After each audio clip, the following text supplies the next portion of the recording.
சரிகமப நிகழ்ச்சியில மிக பெருமளவுல எதிர்பார்க்கப்பட்ட நபர்கள்ல ஒருத்தர் தான் பவித்ரா. அண்ட் அவங்க பார்த்தீங்கன்னா, கண்டிப்பா இந்த ஒரு டிக்கெட் டூ ஃபினாலேல ஃபர்ஸ்ட் பிளேஸ் வருவாங்க. அந்த டாப் 5 க்குள்ள வருவாங்க அப்படின்னு நம்ம எல்லாருமே நெனச்சுக்கிட்டு இருந்தோம். ஆனா யாருமே எதிர்பார்க்காத விதமா அவங்க இந்த தடவ அந்த ஒரு டிக்கெட் டூ ஃபினாலேல செலக்ட் ஆகல அப்படிங்கிறது உண்மையிலேயே எல்லாருக்கும் மிகப்பெரிய ஒரு வருத்தத்தை ஏற்படுத்தியிருக்கு. அதுலயும் குறிப்பா அவங்க பொண்ணோட கண் முன்னாடியே அவங்க எலிமினேஷன் ஆகியிருக்காங்க அப்படிங்கிறது மிகப்பெரிய ஒரு சோகத்த குடுத்துருக்கும் அப்படிங்கிறதுல எந்த ஒரு சந்தேகமுமே கிடையாது. இந்த ஒரு சீசன் ஸ்டார்ட் ஆனதுலேருந்தே பவித்ராக்கு மிகப்பெரிய ஒரு கிரேஸ் இருந்துச்சு. ஃபேன் பேஸ் இருந்துச்சு. வோட்டிங் அடிப்படையிலயுமே அவங்க மிகப்பெரிய அளவுல வந்திருந்தாங்க. இருந்தும் அவங்க எப்படி வெளிய போனாங்க அப்படிங்கிறது இப்போ வரைக்கும் யாருக்குமே தெரியல. இன்னும் சொல்லப்போனா சபேசன் செலக்ட் ஆன அன்னைக்கு சபேசனா பவித்ராவா அப்படிங்கிற ஒரு கேள்வி எல்லாருக்குமே எழுந்திருந்துச்சு. ஜட்ஜஸ் பயங்கர குழப்பத்துல இருந்தாங்க. அப்படிப்பட்ட ஒரு நபர் வந்து எப்படி இந்த டிக்கெட் டூ ஃபினாலேவ மிஸ் பண்ணாங்க அப்படிங்கிறது தெரியல. இத்தனைக்கும் அவங்க இந்த தடவ பாடிய பாடல் அப்படின்னு எடுத்துக்கிட்டோம்னா, ரொம்ப ரொம்ப சூப்பரான பாடல். எல்லாருமே வந்து எழுந்து நின்னு கை தட்டினாங்க. ஒட்டுமொத்த ஜட்ஜஸுமே அந்த சேருக்கு நீங்க ரொம்ப ரொம்ப எலிஜிபிளான ஒரு ஆளு அப்படிங்கிற மாரி சொல்லியிருந்தாங்க.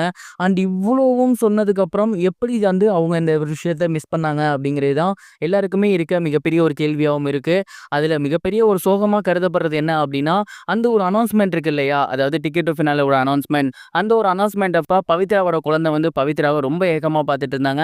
அம்மா எப்படியாவது ஜெயிச்சிட மாட்டாங்களா? இந்த ஒரு ஃபினாலேக்குள்ள போயிட மாட்டாங்களா? அப்படின்னு ஏக்கத்தோட பார்த்துட்டு இருந்தாங்க. அவங்க மகளோட கண் முன்னாடியே அந்த ஒரு அனௌன்ஸ்மென்ட் நடந்துச்சு. எல்லாருமே பவித்ராவோட பேர எதிர்பார்த்துட்டு இருந்தாங்க. அவங்களோட குழந்தையுமே பவித்ராவோட பேர தான் எதிர்பார்த்துட்டு இருந்தாங்க. ஆனா யாரும் எதிர்பாராத விதமா சிவானியோட பேரு வந்து உள்ள வந்திருந்துச்சு. அண்ட் அத பார்த்து எல்லாருமே ஷாக் ஆகியிருந்தாங்க. அவங்க குழந்தை ரொம்ப எமோஷனல் ஆகியிருந்தாங்க. பவித்ராவுமே கொஞ்ச நேரம் வந்து கொஞ்சம் அப்செட்டா இருந்தாங்க. அதுக்கப்புறம் அவங்க குழந்தைய பார்க்கறது, பேசுறதுன்னு சரியாயிட்டாங்க. அண்ட் இந்த மாதிரியான விஷயங்கள் தான் சோசியல் மீடியால இப்போ பயங்கர வைரலா போய்க்கிட்டு இருக்கு. பவித்ராவ கடைசி நேரத்துல ஏமாத்திட்டாங்க அப்படிங்கிற மாரிலாம் சொல்லிட்டு இருக்காங்க. எனக்கு தெரிஞ்சு கண்டிப்பா 6த் ஃபைனலிஸ்ட்டா அவங்கள உள்ள அனுப்புவாங்க. ஏன்னா அவங்க இல்லன்னா ஃபைனல் வந்து களை கட்டாது அப்படிங்கிறது சேனலுக்கே தெரியும். ஸோ பவித்ரா உள்ள வருவாங்கன்னு நம்பலாம். நீங்க என்ன நினைக்கிறீங்க? மறக்காம கமெண்ட் பாக்ஸ்ல ஷேர் பண்ணுங்க. இது ஒரு புறம் இருக்க மாஸ்க் படத்துல நடிச்சிருக்கக்கூடிய ஆண்ட்ரியா மாஸ்க் படத்த பத்தியும், அதுபோல தமிழ் சினிமால இருக்கக்கூடிய ஒரு விஷயங்கள பத்தியும் பேசியிருந்தாங்க. குறிப்பா ஆண்ட்ரியா அவர்கள் என்ன சொல்லியிருந்தாங்க அப்படின்னா, "நான் ரொம்ப அதிக படங்கள்லாம் நடிக்கிறது கிடையாது. பெண்களுக்கு முக்கியத்துவம் உள்ள கதை. நான் நல்லா தெரியக்கூடிய கதையில மட்டும் தான் நான் நடிச்சு வந்துட்டு இருக்கேன். அண்ட் இத்தனை வருஷத்துல நான் ரொம்ப செலக்டடா தான் படங்கள் பண்ணியிருக்கேன்.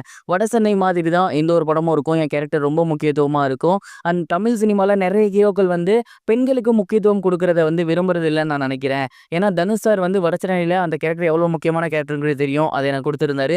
அதே மாரி தான் இப்ப கவின் குடுத்திருக்காரு. பட் இதே மாதிரி எல்லாரும் குடுப்பாங்களா? அப்படின்னா மிகப்பெரிய ஒரு கேள்வி இருக்கு.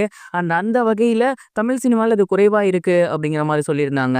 மாஸ் படம் ரொம்ப ரொம்ப சூப்பரா வந்திருக்கு. நான் நெகட்டிவ் கேரக்டர்ல நடிச்சிருக்கேன். இந்த கேரக்டர் உங்களுக்கு ரொம்ப பிடிக்கும். வடசென்னை மாரியே தான் எந்த ஒரு படமும் இருக்கும் அப்படிங்கிற மாரி சொல்லியிருந்தாங்க. மாஸ் படத்தோட ட்ரெய்லர்லாம் பார்க்க ரொம்ப சூப்பரா இருந்துச்சு. அந்த படமும் ட்ரெய்லர் மாரியே சூப்பரா இருந்தா ரொம்பவே நல்லாயிருக்கும். ஆண்ட்ரியாவோட இந்த ஒரு ஸ்பீச்ச பத்தி நீங்க என்ன நினைக்கிறீங்க? கமெண்ட் பாக்ஸ்ல ஷேர் பண்ணுங்க.